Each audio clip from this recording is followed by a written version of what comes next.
आजच्या या कार्यक्रमामध्ये आपल्यासमोर उपस्थित आपल्या प्रांताचे अध्यक्ष माननीय डॉक्टर केळकर, आपल्या शहराचे अध्यक्ष माननीय श्री सुजितजी, ज्यांच्या निमित्तानं आपण इथं आज एकत्रित आलो आहोत, असे आपल्या सगळ्यांचेच ज्येष्ठ आपले मार्गदर्शक उपाध्यक्ष मित्र श्री नागेशजी आणि वहिनी, कार्यक्रमाला उपस्थित असून आपले एक वरिष्ठ कार्यकर्ते आणि या विभागाचे संघाचे कार्यवाह प्रमोदराव कुलकर्णी आणि कार्यकर्ता बंधू भगिनी, एका वेगळ्या निमित्तानं आपण सगळेजण इथं जमलेलो आहोत. नियमित आपण इथं जमतच असतो, वेगवेगळे कार्यक्रम असतात, रक्षाबंधन असतं, तिळगुळाचे कार्यक्रम असतात आणि काही 4 कार्यक्रमाच्या निमित्तानं आपण जमतो. त्याच्यापेक्षा काहीसा वेगळ्या प्रकृतीचा कार्यक्रम, वेगळ्या स्वभावाचा कार्यक्रम असा हा आजचा कार्यक्रम या ठिकाणी होतो आहे. बरंही वाटतंय सगळ्यांनाच. गीत पण आपण ऐकलं, साजेसं गीत होतं.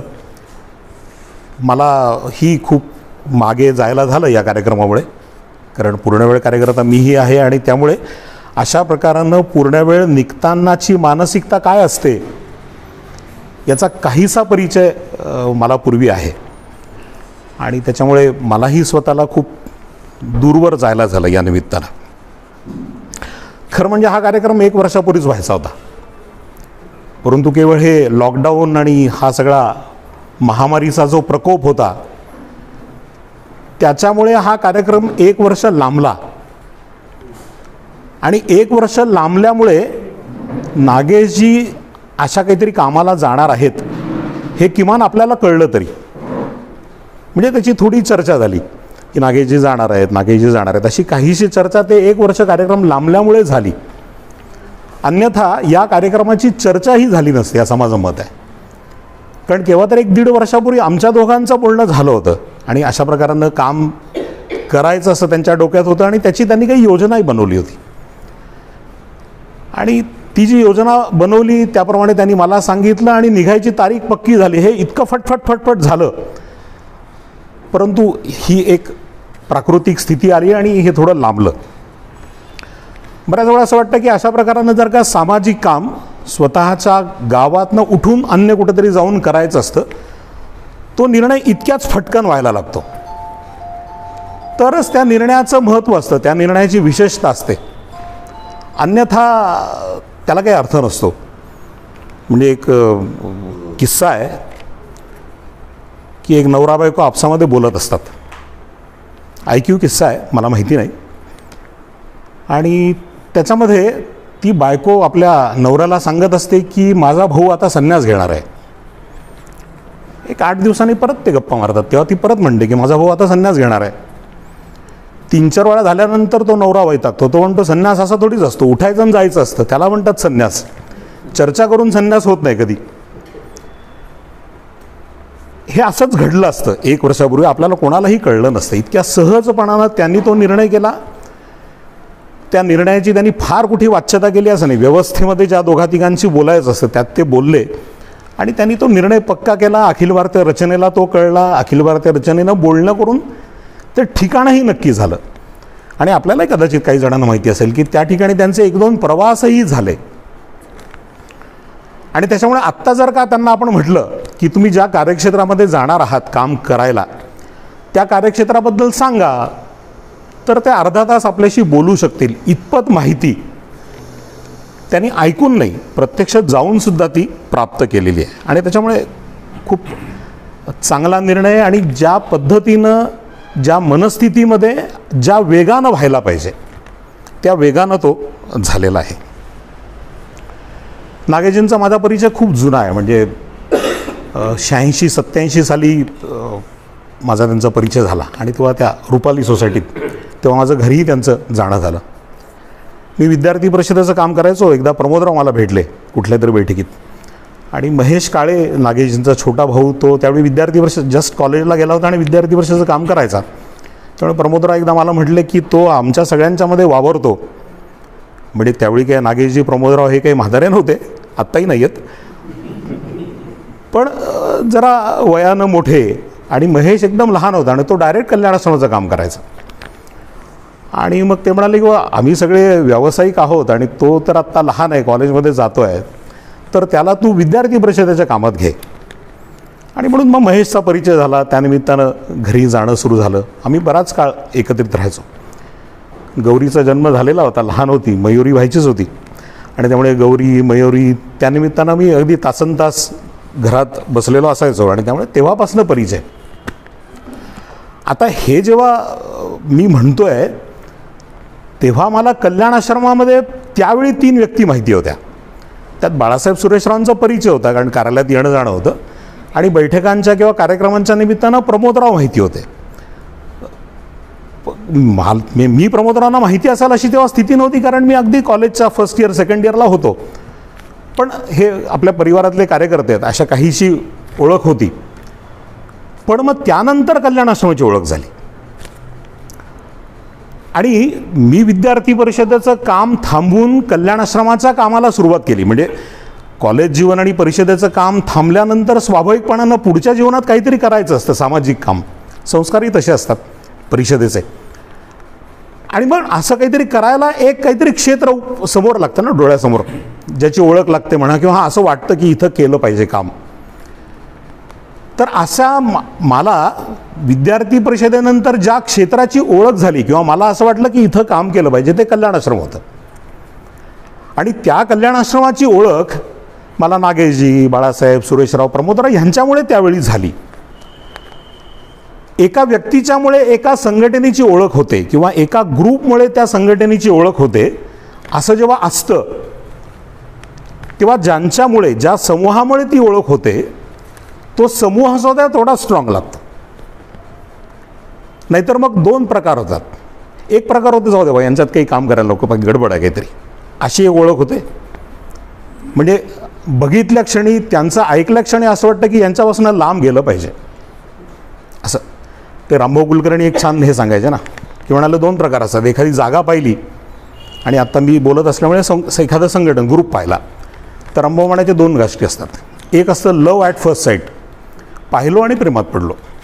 आणि ते दुसरं म्हणायची लिव्ह ॲट फर्स्ट साईट, पाहिल्या क्षणी असं वाटतं की जावं असं.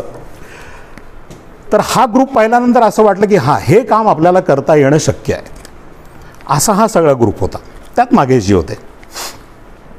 आज मी विचार करतो की ही मंडळी त्यावेळी सुद्धा, म्हणजे आता ही घटना 35-38 वर्षापूर्वीची, ही मंडळी त्यावेळी सुद्धा त्यांच्या व्यवसायात स्थिर झालेली होती. आणि व्यवसायात स्थिर झालेली असल्यामुळे खरं म्हणजे असं काहीसं करावं ज्याच्यातनं समाजासाठी वेळ द्यावा असं काही नव्हतं त्यांना. म्हणजे असं काही कंपल्शन पण नव्हतं त्यांच्यावर. ही मंडळी व्यवसायात स्थिर झाली होती, पण ह्यांचे संसार असे काही त्यावेळी नव्हते की ज्यातनं आता त्यांनी संसारातनं मुक्त झालं तरी चालेल, असं पण नव्हतं. लहान मुलं होती, त्यांची शिक्षणही जस्ट सुरू झालेली होती. आणि त्यामुळे सपोज नोकरी व्यवसायामध्ये थोडी स्थिरता आली असली तरी सुद्धा परिवारात तर गरज होतीच. आणि परिवारात गरज असली म्हणजे किती असते याची आपल्याला सगळ्यांना कल्पना आहे. ती काही संपत नसते काही कधीच. असा कुठलाही एक पॉईंट नाही, एक बिंदू नाही की ज्या बिंदूवर आपण असं सगळे म्हणू शकतो की हां आता आपली गरज संपली, असं कधीच नसतं. ते मांडण्यावर असतं, ठरवण्यावर असतं. आणि त्यामुळे एखादा व्यक्ती चांगलं काम करतो असं जेव्हा म्हणता येतं तेव्हा आता त्याला काही पास नाही, सगळा मोकळा आहे, भरपूर काही फार घरातही बघायला लागत नाही, त्यावेळी काम करतो, हे एक वेळ समजण्यासारखं असतं. अर्थात हे माझं स्टेटमेंट अर्ध सत्य आहे, कारण मी पुढे जे बोलणार आहे त्यात यालाही छेद देणार आहे. पण हे शक्य आहे. पण परिवारात आवश्यकता आहे, जेवढं लक्ष देऊ तेवढं कदाचित परिवारामध्ये अधिक यशस्वी होण्याची पण शक्यता आहे. असं असून सुद्धा त्यातला थोडा वेळ काढायचा आणि तो वेळ इकडं द्यायचा. आणि त्यातला वेळ काढल्यामुळे तिथं जो बॅकलॉग राहतो तो बॅकलॉग राहिलेल्या वेळामध्ये अधिक पूर्ण करायचा, कारण ती पण आघाडी यशस्वी सांभाळली झाली पाहिजे, पुढे गेली पाहिजे. ही जी कसरत असते ना, ही कसरत ज्याला जमते तो हा निर्णय करू शकतो जो आज नागेशजी करताय. आणि मला असं वाटतं ह्या सगळ्या मंडळींनी, त्यावेळच्या कल्याणाश्रमाच्या मंडळींनी ते फार यशस्वीपणानं ती सर्कस जमवली, ती कसरत जमवली. आणि व्यक्तिगत जीवनामध्ये त्यांनी यशाचे एक एक टप्पे पार केलेच. यशाचे म्हणण्यापेक्षा आपण समाधानाचे, आनंदाचे असे टप्पे तर पार केलेच. पण त्यांनी व्यावसायिक जीवन आणि परिवार जीवन जितकं चांगलं ते जगले, तितकंच समाज जीवन सुद्धा ते चांगलं जगू शकले. आणि मला बऱ्याच वेळा असं वाटतं की ते जीवन ज्यांना नीट जगता येतं, व्यवसाय जीवन आणि हे, त्यांना हे जीवन नीट जगता येतं. आज हा जो कार्यक्रम होतोय ना, या कार्यक्रमाचा आपण ऐकलेला जो शब्द आहे ना, म्हणजे ही जी मनस्थिती आहे किंवा हे जे करतायत ना मंडळी, त्याला आपल्या रूढ भाषेमध्ये वानप्रस्थाश्रम म्हणतात. मोठा शब्द आहे वानप्रस्थाश्रम. ही आपल्या धर्माची विशेषता आहे, आपल्या समाजाची विशेषता आहे. आपल्या समाज जीवनामध्ये जे काही धर्म सांगितले वेगवेगळे, त्याच्यामध्ये असं म्हटलं आहे की यशस्वी पुत्र धर्म, यशस्वी पिता धर्म, यशस्वी विद्यार्थी धर्म, यशस्वी व्यवसाय धर्म असं केलं पाहिजे. यशस्वी पिता, पुत्र, विद्यार्थी, व्यवसाय जीवन जेव्हा माणूस यशस्वीपणानं करतो, तेव्हा स्वाभाविकपणानं तो अनेक कौशल्य स्वतःमध्ये आणत जातो, तो कुशल बनत जातो. त्याच्यामध्ये एक एक यशाची शिखरं गाठायची. कमवायचं, ज्यावेळी कमवलं पाहिजे त्यावेळी भरपूर कमवायचं. कमवताना मात्र संस्काराचा विचार नेहमी ठेवायचा. कमवताना दुसऱ्याचाही विचार करत जायचा. यशस्वी समाज जीवनामध्ये हे येतं, ज्याचा खूप प्रमाणामध्ये लोप झाला आहे. माणसं काय करतात की यशस्वी व्यवसाय जीवन म्हणजे काय, फक्त स्वतःचा विचार करत जाणं, दुसऱ्यांचा विचारच नाही करायचा. बॅलन्स जो गेला आहे ना, समाजाचा, जीवनाचा, मानवतेचा, पृथ्वीचा, पर्यावरणाचा, हा बॅलन्स यातनंच गेला आहे की फक्त स्वतःचं जीवनाकडे पाहायचं, इतरांच्याकडे पाहायचं नाही. पर्यावरणात खरं म्हणजे असं नसतं. मूळ मानव किंवा मूळ सजीव सृष्टीमध्ये हे नसतं. हे शिरलं कुठून तरी मानवामध्ये, म्हणूनच त्याला कदाचित मानव म्हणतात. प्राण्यांमध्ये असं नसतं. एक पुस्तक वाचलं होतं मी, निसर्ग आणि दिलीप कुलकर्णींचं. त्याच्यामध्ये म्हटलं ना की सहचर्य, माझ्याबरोबर इतरांचाही विचार करणं, हे प्राण्यांमध्ये किती असतं. त्यांनी सांगितलं की नर्मदेच्या नदीमध्ये मगरी आहेत खूप. त्या मगरींची विशेषता अशी आहे की त्यांच्या हिरड्यांवर वर्षातल्या एका विशिष्ट कालावधीमध्ये कीड पडते. आणि मग कीड पडली की त्या मगरीला ते दुखत असणार सगळं. ती काय करते, पाण्याच्या पृष्ठभागावर येते आणि आ वासून तिथं थांबते. तोंड जबडा उघडलेला असतो तिचा. एक पक्षी येतो, तो तिच्या जबड्यात जातो आणि त्या हिरडीवरचे सगळे किडे खातो आणि पक्षी उडून परत जातो. त्या मगरीच्या असं काही डोक्यात येत नाही की आयताच पक्षी आत आलाय तर त्याला खाऊन टाकलं पाहिजे, असं तिच्या डोक्यात येत नाही. कारण त्या मगरीला हे माहिती आहे की हा पक्षी आपल्यासाठी उपयुक्त आहे. आणि पक्षालाही माहिती आहे की आपण आत गेल्यानंतर आपलं खाद्य तिथं आहे, पण आपण मरणार नाही याची त्याला गॅरंटी आहे त्या पक्षाला. माझा विचार करता करता, माझ्या सुखाचा विचार करता करता इतरांचा विचार केला पाहिजे, याला म्हणतात प्रकृती. आणि त्याच्यामुळे ही जसे त्या प्राणीमात्रांच्या मध्ये आहे तशी ती व्यक्तींच्या बाबतीत असायला हवी, पण ती कमी दिसते. सुदैवानं ती आपल्यासारख्या संघटनांच्या मध्ये दिसते की यशस्वी समाज जीवन, आणि त्याला जोडून जोडून परमार्थही करत राहायचा, तोही साधायचा. आणि त्याच्यामुळे नागेशजींनी, आता खरं म्हणजे आपल्याकडे एका व्यक्तीच्या बाबतीत पण बोलत नाही, पण आपण ते प्रतीक मानू. नागेशजी इथं बसलेले असल्यामुळे आणि त्या निमित्तानं एकत्रित असल्यामुळे आपण त्यांचं नाव घेतोय. पण चांगले विद्यार्थी होते, त्यानंतर चांगल्या सर्व्हिसला होते आणि त्या सर्व्हिसमध्ये सुद्धा ते अधिकारी झाले. दुसरा एक जो भाग असतो ना, तो असा असतो की मी सामाजिक काम करायचं, समाज जीवनामध्ये मी असायचं, परंतु तेवढं पुरेसं नाही आहे. त्याच्यात अजून एक उपमुद्दा असा आहे की मी समाज जीवन जगता जगता, समाजाचं काम करता करता घरामध्ये पण समाज जीवन जागृत करायचं. हा एक पुढचा भाग असतो. नाही तर मी समाज जीवन जगतो आहे, घरात काहीच कोणाला माहिती नाही, मी काय करतो आहे माहिती नाही. घरात फक्त एवढंच कळतं की ते कुठंतरी जातात, केव्हा तरी येतात, काय करतात आम्हाला काही माहिती नाही, सांगतच नाही घरात. कारण घरच्यांनी पण यात इन्व्हॉल्व व्हायला पाहिजे असं त्याला वाटतच नाही. आणि त्याच्यामुळे बऱ्याच वेळा असं पण पाहायला मिळतं आपल्याला की चांगला प्रमुख कार्यकर्ता आहे, खूप काम करतो, पण घरामध्ये माहिती नसल्यामुळे आपल्याला विरोध आहे. म्हणजे नको बा, ते काय आपलं काम नाही, कारण असं काम केलं तर चुकून असं काहीतरी व्हायचं की आपल्या कुटुंबाला ते वेळच देत नाहीत, असं काहीतरी व्हायचं. ते रज्जूभाई आपले सरसंघ त्यांनी फार छान गोष्ट सांगितली. ते म्हणायचे की अरे आपण काय करतो आहे हे जरा घरात सांगा. त्याचं त्यांनी मजेदार उदाहरण दिलं. म्हणजे ते म्हणाले की प्रामुख्यानं घरातल्या पत्नीला तरी, महिलेला सांगा, त्याचा फायदाच होईल असं ते म्हणायचे तुम्हाला. मग ते म्हणाले की एकदा म्हणाले मी असं एक बौद्धिक दिलं स्वयंसेवकांसमोर की तुम्ही घरात पत्नीला काहीच सांगत नाही, एवढं मोठं सामाजिक काम करता, सांगितलं पाहिजे. एक स्वयंसेवक एकदम पेटला. त्यांनी लगेच घरी पत्नीला जाऊन एक मोठं बौद्धिक दिलं, असं संघाचं काम, तसं संघाचं काम वगैरे असं सगळं. आणि पत्नी पेटली, ती खुश झाली. ती म्हणाली की आम्हा आता याला असं वाटलं की अजून हिला जरा नीट कळलं पाहिजे, म्हणून ते त्या पत्नीला घेऊन एका कार्यक्रमाला गेले, संघाच्या उत्सवाला. तिथं कार्यक्रमात महिला नसतात, परंतु प्रेक्षक म्हणून तर येतात, श्रोता म्हणून येतात. हा घेऊन गेला आपल्या पत्नीला. आणि मग दुसऱ्या दिवशी दुपारच्या वेळी महिला मंडळ जमतं ना, आडोस पडोस शेजाऱ्यांनी सगळ्या गप्पा मारायला. आता त्यातल्या गप्पा काय असतात ते आपल्याला माहिती आहे, पण ही त्या दिवशी गेली आणि ही एकदम स्तुती करायला लागली संघाची. आणि बोलता बोलता ती असं म्हणाली, आमच्या यांना संघात फार किंमत आहे म्हणाले. म्हणजे काय? ते म्हणाले ते सगळ्यांना म्हणतात उठा, उत्तिष्ठ, की सगळे उठतात. हा मुख्य शिक्षक होता, त्यामुळे तो म्हटल्यावर सगळे उठत होते. असं तिने सगळ्या आडोस पडोसच्या लोकांना सांगितलं.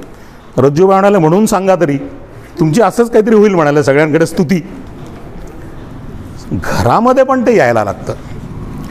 आपण सगळे पाहतो की नागेशजींच्या परिवारात पण ते आहे.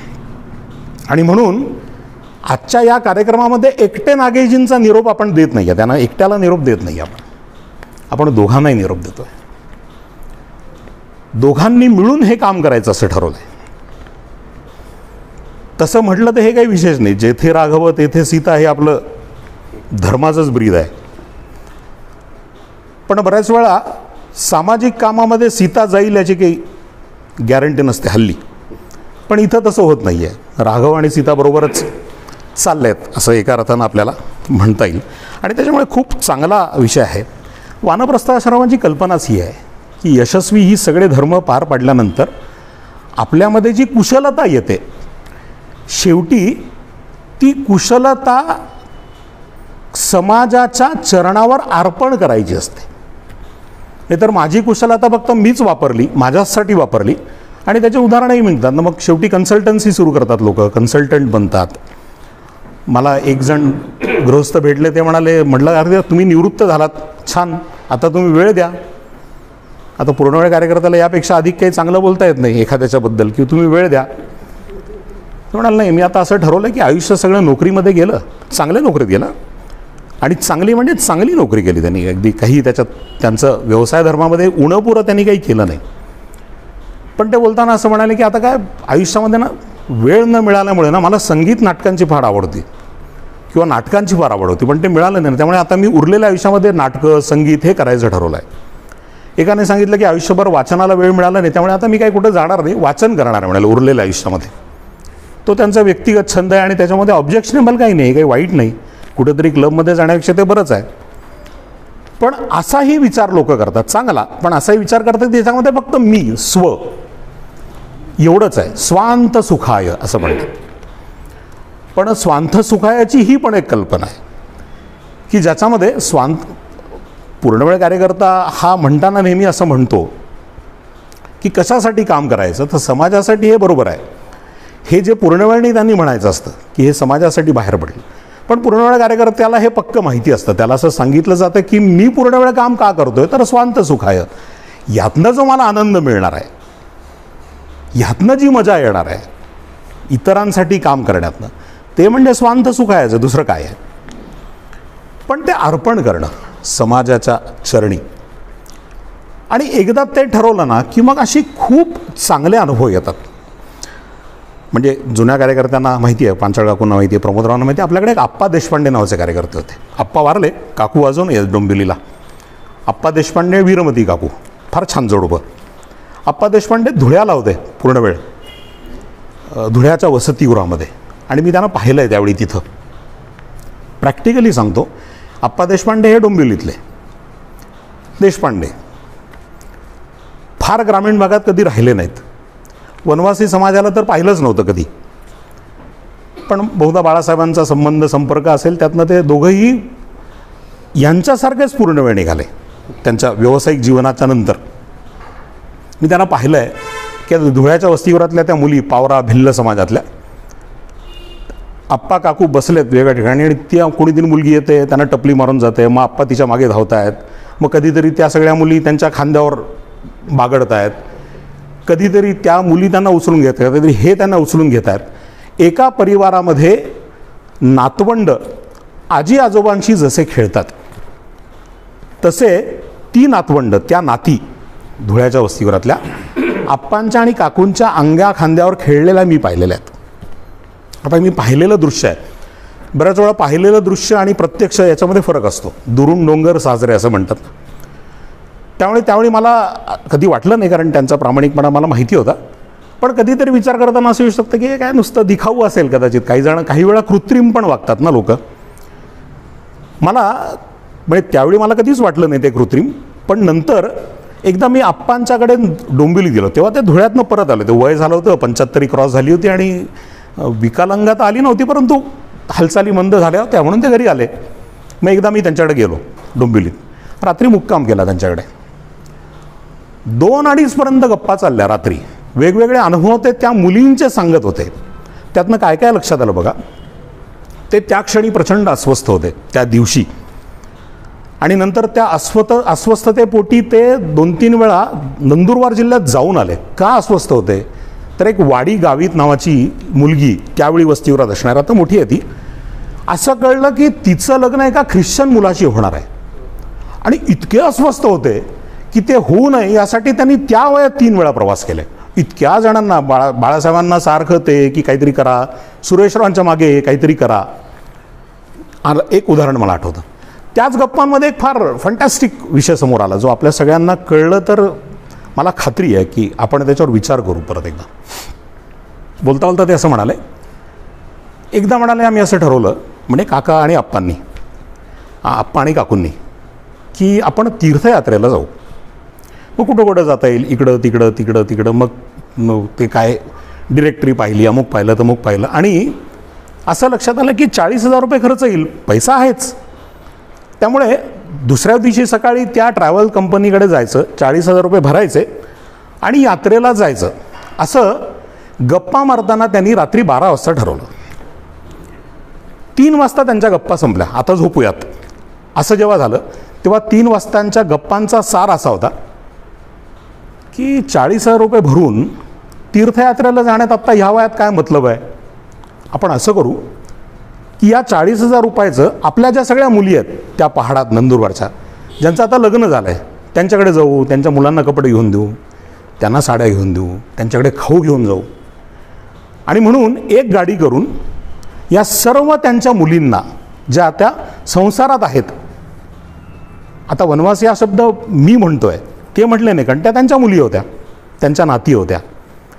40,000 रुपयाचं असं सगळं सामान घेऊन ते त्या सगळ्या मुलींना भेटून आले आणि ही तीर्थयात्रा करून ते परत आले. वानप्रस्थी कार्यकर्ता आपल्या कार्यक्षेत्रामध्ये जर का इन्व्हॉल्व झाला तर काय घडू शकतं, हे त्याचं उदाहरण आहे. वनवासी कल्याणाश्रमाच्या कामामध्ये हे घडायला हवं. वनवासी कल्याणाश्रमाचे आपण जर का नुसते कार्यक्रम करत सुटलो, भरपूर कार्यक्रम केले, भरपूर यशस्वी कार्यक्रम केले, परंतु त्यामध्ये वनवासी समाजातल्या त्या मुली माझ्या नाती आहेत किंवा माझी मुलगी आहे, आणि एक बाप मुलीच्या सासरी गेल्यानंतर तिच्यासाठी किंवा त्या घरासाठी जे करतो ते केलं पाहिजे असं जेव्हा कल्याणाश्रमाच्या कार्यकर्त्याला वाटेल, तेव्हा कल्याणाश्रमाचं काम यशस्वी झालं, अन्यथा कार्यक्रम झाले. माझ्याबद्दल वनवासींना आणि वनवासींच्याबद्दल मला हे जे परस्पर वाटलं पाहिजे ते परस्पर आपल्या कामातनं वाटतंय का?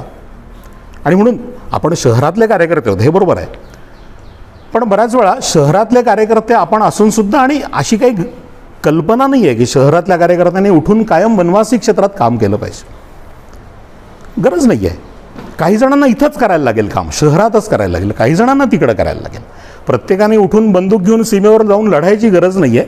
सैनिकांना जेवण द्यायला लागतं, सैनिकांना कपडे द्यायला लागतात, सैनिकांचं ते वाहन खराब झालं तर ते रिपेअर करायला कोणीतरी ग्राउंड स्टाफ जायला लागतो. युद्धात त्यांचं योगदान असतं आणि त्याच्यामुळे कदाचित काही जणांना बंदूक घेऊन सीमेवर लढायचं असेल, पण आपल्यासारख्या काही जणांना इथंच त्यांना मदत करण्यासाठी लढायचं आहे. चूक काही नाही. हे रचने योजनेतच असतं की काही जणांनी तिथं काही जणांनी इथे. पण इथे जे करतायत आम्ही कोणासाठी करतोय? खरं म्हणजे आपल्याला ज्याला म्हणता येईल की टेक्निकल उत्तर माहिती आहे की आम्ही वनवासींसाठी करतोय. पण त्यातले 10 वनवासी तुझे मित्र आहेत का? ते 10 वनवासी तुझ्या घरी येत आहेत का? केव्हा तरी एकदा वर्षातनं एक वेळा 2 वेळा तू 10 जणांच्या घरी तू जातोय का? आणि तुझी भेट झाली नाही म्हणून त्यांचा फोन येतोय का? अरे तुम्ही आलाच नाहीत बऱ्याच दिवसात, काय झालं? किंवा त्याचा फोन आला नाही तर आपण त्याला फोन करतो का, काय झालं, फोन का नाही आला, अडचणीत आहेस का काही? असं घडतंय का? वनवासी कल्याणाश्रमाच्या कामातनं हे व्हायला हवं. आप्पा देशपांडेंचं उदाहरण आहे. आपल्याकडे एक आप्पा अग्रेसर होते. माझा त्यांचा फार परिचय नाही, त्यावेळी नव्हता. मी इकडे संघटन मंत्री झाल्यानंतर अल्प 1-2 वर्ष वगैरे ते मी त्यांना पाहिलं, नंतर ते गेलेच. पण त्यांच्याहीबद्दल काकू प्रमोदराव सांगू शकतील. ते पूर्ण वेळ निघाले, वानप्रस्थी, सौ नव्हत्या आणि ते चिंचवलीच्या केंद्रावर होते. कार्यकर्त्यांच्या बरोबरचं ट्युनिंग बघा कसं आहे. ते चिंचवलीच्या केंद्रावर असताना त्यांना हार्ट अटॅक आला आणि त्यांना ॲडमिट करायला लागलं. मधल्या वेळात हार्ट अटॅक आला केव्हा तरी जुलै ऑगस्टमध्ये असेल. आपल्याकडे साधारणपणानं मे-जून महिन्यात पूर्णवेळांची बैठक होते, त्यात ते बाहेर पडतात. आणि हे तर वसतिगृह प्रमुख होते, जूनला शाळा सुरू होतात. ऑड वेळाला आल्यानंतर कदाचित त्यावेळी सुरेशराव कुलकर्णी संघटन मंत्री असतील, माझ्या लक्षात नाही. पण अशी स्थिती होती की त्यावेळी स्पेअर करायला चिंचवलीला कोणी पूर्णवेळ कार्यकर्ता नव्हता. काय करायचं, यांना तर ॲडमिट केलेलं. पनवेलच्या कार्यकर्त्यांनी 1 महिन्याच्या, 15 दिवसाच्या, 2 महिन्याच्या रजा काढून सामुदायिक ते हॉस्टेल चालवलं. कोणीही पूर्णवेळ कार्यकर्ता नाही, हॉस्टेल चाललं. कमी नाही पडलं काहीच. आजही आपल्या रचनेमध्ये चिंचवलीचं वसतिगृह हे आदर्श मानण्यात येतं महाराष्ट्राच्या रचनेमध्ये. पण मी विचार करतो की असं का वाटलं त्या सगळ्यांना, चिंचवली पनवेलच्या कार्यकर्त्यांना, की आपण तिथं रजा काढून राहिलं पाहिजे? का वाटलं? 2 गोष्टी होत्या. एक होता की त्या मुलांच्यावर जे प्रेम असायला हवं, एक्झॅक्टली नगरीय कार्यकर्त्यांचा त्या वनवासी समाजाशी जी जोडणी मानसिक भावनिक करायला हवी ती नीट झाली होती. आणि दुसरा, आप्पा अग्रेसर वानप्रस्थी कार्यकर्ता पण त्यांच्या मनामध्ये ते स्थान निर्माण करायला यशस्वी झाला होता. त्यामुळे आप्पा देशपांडे हे आप्पा अग्रेसर, एक आप्पाजी वेल्हाळ आहेतच अजून कर्जतला, 100ला आहेत आत्ता, बहुधा झाली असतील 100. नगरला शिक्षक होते, ट्युशन्स चालवायचे. आणि त्यांचं ते शिक्षकी जीवन संपल्यानंतर ते मणिपूरला पूर्णवेळ कार्यकर्ता म्हणून गेले. आणि तुम्हाला आश्चर्य वाटेल की एकदा त्यांना कोणीतरी सांगितलं की तुम्ही मणिपुरीमध्ये एवढं काम करताय, त्यांना महाराष्ट्रातलं कोणीतरी सांगितलं की तुम्ही त्याचा एक लेख लिहा. ते एक 20-22 वर्ष होते मणिपूरमध्ये. मी तुम्हाला सांगतो, हे मी पाहिलेलं आहे. मी आप्पांना तिथं भेटलो आहे मणिपूरमध्ये. त्यांना लेख लिहायचा होता. ते म्हणाले आता काय करावं, मराठीत लेख लिहायला सांगितलं आहे मला, तर 17-18 वर्षाला मी मराठी लिहित नाही आहे, लिहायला तर पाहिजे. त्यांनी तो लेख पहिल्यांदा मणिपुरी भाषेत दिला आणि मग त्याचं ट्रान्सलेशन केलं. म्हणजे त्यांना ज्या भावना व्यक्त करायच्या आहेत, ते वेल्हाळ होते, नगरचे होते, महाराष्ट्रातले होते, पण त्यांना त्या भावना व्यक्त करताना पहिल्यांदा मणिपुरी भाषेची गरज भासली आणि मग त्यांनी ते मराठी ट्रान्सलेट केलं. हे आप्पाजी वेल्हाळ. अशी कितीतरी उदाहरणं आपल्याला सांगता येतील की यशस्वी व्यावसायिक जीवन, यशस्वी पारिवारिक जीवन जगल्यानंतर ही योग्यता ह्या मंडळींनी आणलेली आहे. आणि त्याच्यामुळे हा सगळ्या स्वतःचे कौशल्य शेवटी समाजाच्या चरणी अर्पण करणं, ह्याच्यातनं समाजाचं गाडं नीट चालतं. समाजरचना नीट राहायची असतील तर कोणाला तरी काहीतरी द्यायला लागतं, उगाच नाही चालत. मी परवा कुठेतरी बोलताना म्हटलं की कोरोनाच्या 1.5-2 वर्षाच्या प्रचंड त्या रेट्यामध्ये आपण इथं सगळे नीट आहोत. आपण गप्पा मारतो आहोत एकमेकांशी, बोलतो आहोत एकमेकांशी, आपण आपल्या घरामध्ये नीट राहतो आहोत. हे उगाच नाही घडलं, म्हणजे मी माझी काळजी घेतली बस झालं असं नाही घडलं. आपण यशस्वी अशासाठी आहोत इथं, आता आपण नीट अशासाठी बोलतो आहोत की कोरोनाच्या काळामध्ये भलेही पगार मिळत असेल, पण कुठली तरी नर्स, कुठला तरी डॉक्टर, कुठला तरी सफाई कर्मचारी, कुठला तरी विजेचं काम करणारा कर्मचारी हे तिथं मेले म्हणजे हे तिथं त्यांनी परिश्रम केले, यांनी घाम गाळला, ह्यांनी कोरोनाची काळजी केली नाही, म्हणून आपण इथं नीट आहोत सगळे.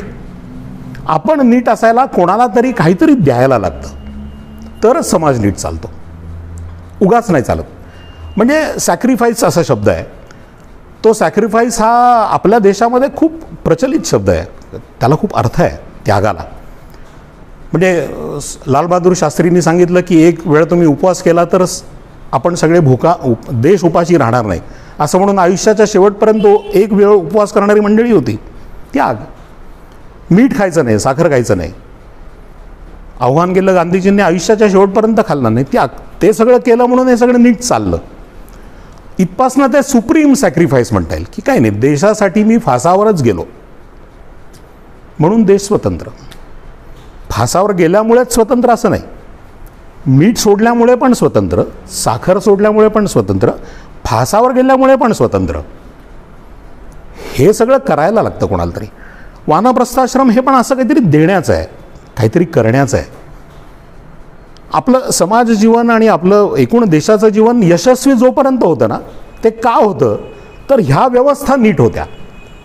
सहजपणानं कोणीतरी उठायचं, ऋषीमुनी जंगलात जायचे, सहजपणानं कोणीतरी उठायचं, वानप्रस्थाश्रमात जायचं, तिथं जाऊन काहीतरी करायचं.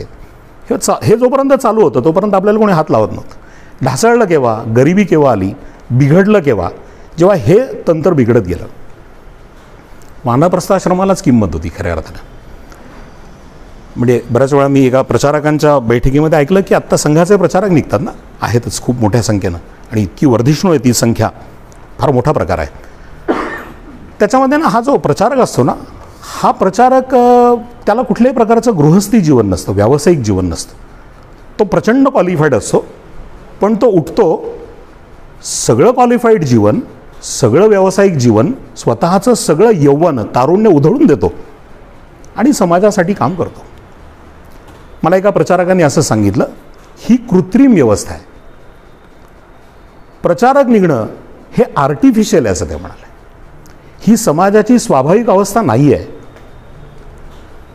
एखाद्या माणसाला समाजासाठी सगळं का सोडायला लागतं, याचा अर्थ समाजात काहीतरी न्यून आहे, काहीतरी उणं आहे. आदर्श काय असलं पाहिजे तर असं कोणालाही स्वतःचं जीवन फारसं सॅक्रिफाईस न करता समाज व्यवस्था नीट चालली पाहिजे. ती नीट चालण्यासाठी हे होतं, हे त्यांनी सांगितलेलं. आता त्याच्यावर माझं काही म्हणणं आहे ते काही इथं सांगण्याचं गरज नाही. ते असं काहीतरी ती आर्टिफिशियल व्यवस्था मला स्वतःला वाटत नाही, पण ते म्हणाले नाही हे खरं म्हणजे कृत्रिम आहे, असं असायलाच नको समाजामध्ये. प्रचारक निघण्याची गरजच का पडावी, सगळं नीट का असू नये समाजाच्या जोरावरच. म्हणून कोणीतरी असं म्हटलं ना की कल्याणाश्रम आपल्याला बंद करून टाकायचा लवकरात लवकर. कल्याणाश्रमाचा उद्देश काय म्हणाले, कल्याणाश्रमाचा उद्देश आहे लवकरात लवकर कल्याणाश्रम बंद करणे. आता हे काही मला कळलं नाही, असं काय आपण एवढं काम करतोय जीव तोडून सगळे आणि बंद काय करायचं. ते म्हणाले असं आहे की कल्याणाश्रमाला वनवासी समाजाचा सर्वांगीण विकास आणि नगरवासी शहरवासी आम्ही सगळे भारतवासी, हे जे कल्याणाश्रमाचं उद्दिष्ट आहे ते इतक्या लवकर आपल्याला गाठायचं आहे, इतक्या लवकर गाठायचं आहे की कल्याणाश्रमाची गरजच पडता कामा नये. कल्याणाश्रम आणि जनजाती समाज हे इतकं मिळालं पाहिजे एकमेकांमध्ये की कल्याणाश्रमाचं वेगळं अस्तित्व राहता कामा नये.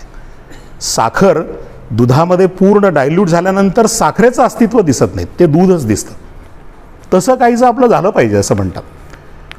पण ही अवस्था येण्यासाठी सर्वांना सर्व स्तरावर काम करायला लागेल. आपल्या सचिवाला करायला लागेल, सहसचिवाला करायला लागेल, कार्यकर्त्याला करायला लागेल. तशी ही पण व्यवस्था आपल्याला जिवंत करायला लागेल की माझं सगळं संपल्यानंतर मी अधिकांश वेळ माझी सगळी एनर्जी, माझा सगळा उत्साह मी त्याच्या चरणी अर्पण करीन.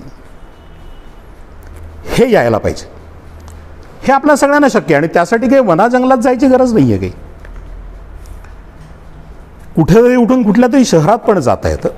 इथपासनं ते मी ज्या शहरात राहतो त्या शहरामध्ये अधिकाधिक वेळ देणं, जे खरं म्हणजे आपल्या सगळ्यांना शक्य आहे. सोपं आहे. सोपं नाही आहे पण सोपं आहे. सोपं नाही अशासाठी की आपल्याला सगळ्यांना माहिती आहे. म्हणजे बैठकांमध्ये कायम हे येतात ना, तुम्ही बैठकीला दिसला नाहीत, काय करणार, नातू त्रास देतो, सोडत नाही नातू मला. इथपासनं ते मग घरचे सगळे नोकरीला जातात, त्यामुळे नातवंडांना कसं सांभाळायचं इथपर्यंत ते सगळं येतं. म्हणून सोपं नाही. त्या जबाबदाऱ्या टाळता येत नाहीत, त्या आवश्यक असतात. आणि त्यामुळे शहरातल्या शहरात पण वेळ देणं तशा अर्थानं सोपं नाही. पण आपण ज्या शहरात राहतो त्या शहरामध्ये अधिकाधिक वेळ देणं, त्या दायित्वाला न्याय देण्याचा प्रयत्न करणं, हे पण वानप्रस्थाश्रम आहे. आता सपोज वानप्रस्थाश्रमामध्ये 1, 2, 3 अशा जर का स्टेजेस करायच्या झाल्या तर कदाचित 1 नंबरची स्टेज अशी असेल, म्हणजे 100 पैकी 90 मार्क असं जर का करायचं ठरलं तर कदाचित ते वानप्रस्थी म्हणून दुसऱ्या शहरात जाणं, दुसऱ्या गावात जाणं याला देता येईल. पण जो आपल्या वेळेचा अधिकांश वेळ माझ्या घरात राहूनच देतोय असं असेल तरी त्यालाही चांगलेच मार्क पडतील, अडचण काही नाही. त्यामुळे हे एक आपल्याला थोडंसं लक्षात गेलं पाहिजे. अजून एक जो भाग आहे ना, म्हणजे तुम्हाला बरंच वेळ की कुठं थांबायचं हे पण कळलं पाहिजे. थांबायचं कुठे हे माणसांना बऱ्याच वेळा कळत नाही. त्याला असं वाटतं की आपण असंच चालत राहिलो तर आपल्याला अजून अधिकाधिक मिळेल. शेवटपर्यंत थांबायचं कुठे हे कळत नसल्यामुळे अजून खूप मिळवायचं आहे अशी भावना वाढत राहते आणि ते कुठंतरी थांबलं पाहिजे. याच्यासाठी आपल्या अनेक संत महात्म्यांनी त्यांची उभी हयात खपवली. अनेक ग्रंथ, सगळ्या गीतांचे आणि सगळ्या ग्रंथांचे सारही तेच आहेत. पण गीता कदाचित कळायला अवघड असते, पण त्यात तेच सांगितलेलं असते की बा थांब, आता कुठेतरी थांब आणि इतरांकडे बघ. कदाचित गीतेचे ते श्लोक ऐकून कदाचित आपल्याला समजणार नाही. मग व्यावहारिक आपल्याला समजण्यासाठीचा काय उदाहरण, एक्झाम्पल काय, तर कदाचित मग असे वानप्रस्थी कार्य करते की ज्यांच्यामुळे आपल्याला कळेल की हां कुठंतरी थांबलं पाहिजे. ते एका मोठ्या विद्वानाने एक गोष्ट सांगितली आहे ना, कुठं थांबायचं हे कळत नसल्यामुळे त्याचा त्यांनी दाखला दिला आहे की एका राजाने एका गरीब माणसाला असं सांगितलं की तू सूर्योदयापासून सूर्यास्तापर्यंत पळ, जेवढा पळशील तेवढी जमीन तुझी, असं त्याला सांगितलं. त्याला आनंद झाला. दारिद्र्यात त्याचं सगळं जीवन चाललं होतं आणि त्यामुळे तो पळत सुटला. दुपारी त्याच्या लक्षात असं आलं की अरे आपण फार नाही पळालो, फार जमीन आपल्या ताब्यात नाही आली, अजून जमीन ताब्यात आली तर कदाचित अजून सुखी होऊ. अजून जोरात पळत सुटला आणि सूर्यास्ताच्या आधी खूप पळाल्यामुळे ते हृदयावर त्याचा परिणाम झाला आणि तो गेला. जेव्हा त्याला पुरायचा प्रसंग आला तेव्हा त्याची उंची जेव्हा मोजली तेव्हा ती 3.5 हात होती. तो जमीन प्रचंड मोठी मिळवायला निघाला होता. फायनली लक्षात आलं की त्याला 3.5 हाताची जमीन पुरेशी आहे. पळताना कुठे थांबायचं हे त्याला नाही कळलं. अधिक पळत राहिला, अधिक पळत राहिला, अधिक पळत राहिला आणि त्याचा सरते शेवटी हा परिणाम झाला. कुठं पळायचं हे आपल्याला, कुठं थांबायचं, पळत तर पण आयुष्यभर असतं. मला याचं एक उदाहरण माहिती आहे. माझ्याकडे मागच्या वर्षीपर्यंत एक अखिल भारतीय जबाबदारी होती ज्याच्यामध्ये काही 1-2 ट्रस्ट आहेत जे कल्याणाश्रमाला मदत करतात, त्यांच्याशी संपर्काचं काम माझ्याकडे होतं. एक दीपशिला ट्रस्ट नावाचा मुंबईत एक ट्रस्ट आहे, तो आपल्याला कल्याणाश्रमाला काही मदत करायचा अखिल भारतीय स्तरावर. त्या ट्रस्टच्या ज्या प्रमुख होत्या त्या एक हिरे व्यावसायिक होता, अनलबेन शहा नावाचा. तरुण मुलगी होती, 32-33 वर्षाची, काहीशे करोडचा व्यवसाय सांभाळायची. तर मी त्यांना भेटायचो बऱ्याच वेळा, खूप वेळा भेटायचो. तर बोलता बोलता त्यांच्या वडिलांचा विषय निघाला, दीपकभाई शहा. ते वयाच्या 50व्या वर्षी एका जैन मंदिरामध्ये जाऊन सेवा द्यायला लागले. 50व्या वर्षी अनलबेनचं त्यांनी लग्न केलं आणि ते गेले मंदिरात. आता हे काही नॉर्मल घटना आहे, मी मुलीचं लग्न करते, नॉर्मल घटना आहे. किंवा ते मंदिरात गेले हे मी पुढचं सांगितल्यानंतर आपल्याला कळेल काय विशेष होतं. ते गुजरातमधनं आले एका कुठल्या तरी दुकानामध्ये ते कपड्यांचे तागे बांधण्याच्या कामावर लागले. काहीतरी त्यांना 25 रुपये मिळायचे. गठ्ठे बांधायचे आणि लोड करायचे गाडीत. करत करत त्यांनी हिराचा व्यवसाय सुरू केला. जेव्हा त्यांनी वयाच्या 25व्या वर्षी हिराचा व्यवसाय सुरू केला तेव्हा असं गृहीत धरू की त्यांना महिन्याला 1 लाख रुपयाचा फायदा होत असेल. गृहीत धरू. वयाच्या 50व्या वर्षी जेव्हा ते मंदिरात सेवा करायला गेले तेव्हा त्यांचा व्यवसाय 1000 करोडचा होता. हेही ठीक आहे. पुढचं अनलबेननी मला जे सांगितलं ते विशेष होतं. वयाच्या 25व्या वर्षी जेव्हा ते महिन्याला 1 लाख रुपये कमवत होते तेव्हा त्यांनी ठरवलं होतं की आपण 50व्या वर्षी मंदिरात जायचं. तेव्हा त्यांच्याकडे काहीच पैसे नव्हते. खरं म्हणजे असं व्हायला हवं होतं. वयाच्या 42व्या वर्षी जेव्हा त्यांच्या लक्षात आलं की यार आता आपल्याकडे 1000 कोटी रुपये आहेत, तर तेव्हा याचा उपभोग घ्यायला हवा होता. आता कशाला मंदिरात जायचं, 1000 कोटी मिळत आहेत. वयाच्या 25व्या वर्षी पैसे नसताना त्यांनी जे ठरवलं होतं ते पैसे आल्यानंतर पाळलं. लंब जीवन जगताना, व्यावसायिक किंवा व्यक्तिगत मोठं लांब जीवन जगताना मी जे ठरवलं आहे चांगलं ते करण्याची आठवण राहत नाही. ते राहत नाही आठवण करण्याची. ज्यांना ती आठवण राहते ना ते दीपकभाई शहांसारखी काही मंडळी आहेत. त्याच्यामध्ये अजूनही आपल्या संघपरिवारामध्ये त्याची एक मोठी यादी, एक मोठी मालिका आहे. त्या मालिकेचा म्हणजे मालिका का एक तंतू, गीत का मैं एक स्वर हूँ असं ते गीत आहे. तर त्या मालिकेतला एक तंतू ही मंडळी आहेत ज्यांनी हे करता येतं असं सहजपणानं दाखवून दिलं. अवघड नाही, हे करता येतं. परिवार आहे, खरं म्हणजे हसता खेळता परिवार आहे, सगळं नीट आहे. पण तरी त्यातनं थोडा मोह बाजूला करून, कठोरपणानं बाजूला करून काहीतरी चांगलं करून दाखवूयात. हे सगळं करत असताना कंडिशन्स काही नाही. म्हणजे मी अशी म्हटलं ना की आपल्याला यातनं काय घ्यायचं आहे, तर आपल्याला अधिकाधिक समाजासाठी वेळ द्यायचा. कुठेही, इथं तिथं असं नाही, कुठेही मी आहे त्या ठिकाणी सुद्धा हा आपल्याला अधिकाधिक वेळ द्यायचा, हा यातला सगळं महत्त्वाचा भाग आहे. काही ना काही जबाबदारी घेऊन आपण काम करतो, त्याला न्याय द्यायचा प्रयत्न आपण करतोच, केलाही पाहिजे.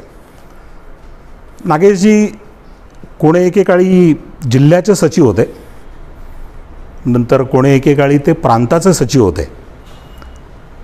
सचिव नावाचा जो एक माणूस असतो ना तो प्रचंड बिझी असतो.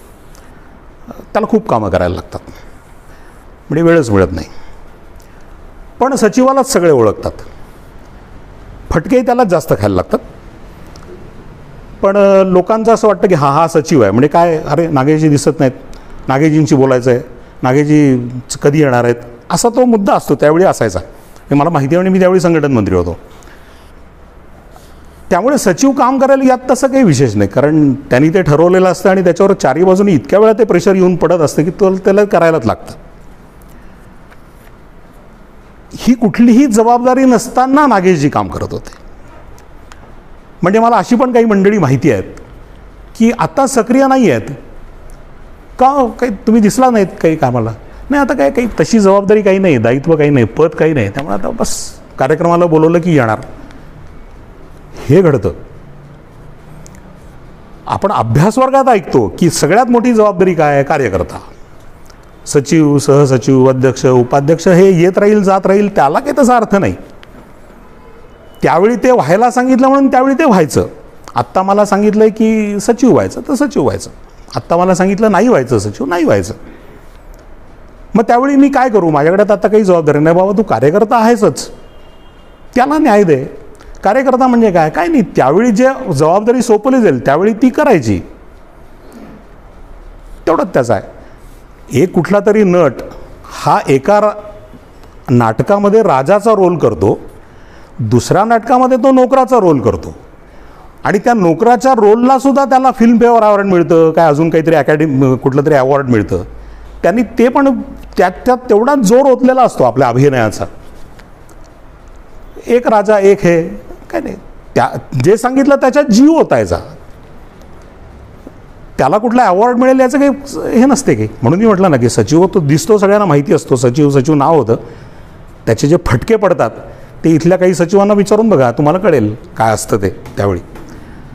आणि त्याच्यामुळे न्याय देणं ह्या कार्यक्रमातनं बोध काय घ्यायचा, तर ह्या कार्यक्रमातनं बोध हाच घ्यायचा की आपण आपल्या कामासाठी अधिकाधिक वेळ द्यायचा, आपण आपल्या कामाला अधिकाधिक न्याय देण्याचा प्रयत्न करायचा. हे जेव्हा घडेल, असं जेव्हा घडत राहील, अशी संख्या जेव्हा वाढेल, तेव्हा मग आपण जे म्हणतो संघामध्ये की परमवैभव, देशाला चांगले दिवस येणार आहे, परत एकदा सोन्याचं काय धूर घराघरातनं, परत एकदा आम्ही जगत जेते वगैरे वगैरे वगैरे. हे ठीक आहे, भाषणात बोलायला ठीक आहे, पण ह्याच्यामागे जी साधना लागणार आहे ती ही साधना आहे. प्रत्येकाने आपल्या भूमिकेला सामाजिक कामामध्ये न्याय देण्याचा प्रयत्न करणं. त्यामुळे आजच्या या कार्यक्रमात आपल्याला हे प्रामुख्यानं लक्षात घ्यायचं आहे. आणि त्याच्यामुळे मला खात्री आपण सगळे तसं करतोच आहोत. या निमित्तानं परत एकदा आपण संकल्प करू की आपण असं करायचा प्रयत्न करू. बाकी नागेशजी जाणार आहेत 2-5-10 दिवसांनी, आपल्या सगळ्यांच्या संपर्कात ते असणारच आहेत. आता त्यांची काही कामं आपल्याला वाटून घ्यायला लागतील. त्यांचं ते मॅनेजमेंट, कार्यालय सगळं डिजिटल नीट झालं पाहिजे वगैरे, असा तो ध्यास आहे ना नागेशजींचा. ते आत्ताही प्रयत्न करत आहेत, त्यांनी कालही केले प्रयत्न. हां, तर हे असं जे ते करतात ना, बरंच काही अशासारखं कार्यालयीन आहे, काही ना काही चांगले फॉर्मॅट्स बनवण्याचा प्रयत्न आहे, असं सगळं नीट व्हावं तंत्र कार्यालयाचं, असा एक तो ध्यास असतो. आता नागेशजी गेल्यानंतर हे काही दिसत नाही, फॉर्मॅट तुमचा नीट नाही, ते नीट डिजिटल झालेलं नाही, तर असं उत्तर यायला नको की काय करणार, नागेशजी नाही आहेत. जर का असं उत्तर आलं तर आजच्या कार्यक्रमाला अर्थ काही नाही, झाला कार्यक्रम, एवढंच. वास येतोय काहीतरी, काय आहे ना काही, हां बस एवढंच झालं, असं होईल. आणि दुसरं वहिनींचा पण रोल वाटून घ्यायला लागेल, मागे लागण्याचा. कोण काय म्हणेल याचा विचार न करता कामासाठी मागे लागणं.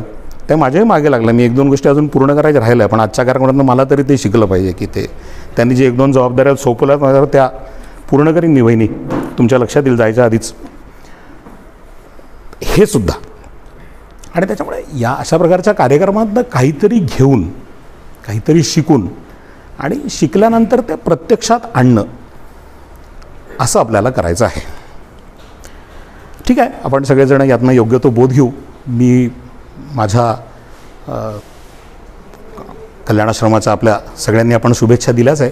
मीही नागेशजींना त्यांच्या एकूणच व्यक्तिगत आणि पुढच्या सगळ्या सामाजिक जीवनासाठी शुभेच्छा व्यक्त करतो.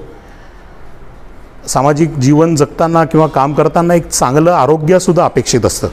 त्यामुळे आपण सगळेच जण नागेशजींच्या आणि वहिनींच्या उत्तम आरोग्याची पण कामना करूयात. आपण सगळ्यांनी मला इतके वेळ सहन केलं त्याबद्दल मी आपल्या सगळ्यांचा आभारी आहे. धन्यवाद.